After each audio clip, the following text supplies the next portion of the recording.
اعوذ باللہ من الشیطان الرجیم بسم اللہ الرحمن الرحیم۔ السلام علیکم ورحمۃ اللہ وبرکاتہ۔ آج انشاءاللہ تعالی ہم پڑھنا سیکھیں گے جب کسی نئی بستی میں داخل ہو۔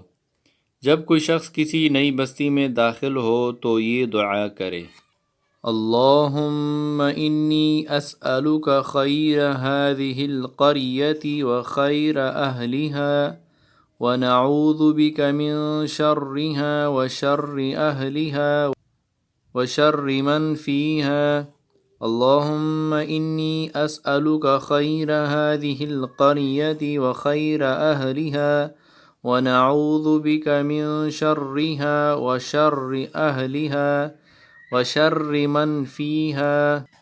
ترجمہ: اے اللہ، میں آپ سے سوال کرتا ہوں کہ اس بستی کی، اس کے رہنے والوں کی اور جو کچھ اس بستی میں ہے اس کی بھلائی نصیب ہو، اور میں آپ کی پناہ مانگتا ہوں اس کی، اس کے رہنے والوں اور جو کچھ اس میں بستی میں ہے اس کی برائی سے۔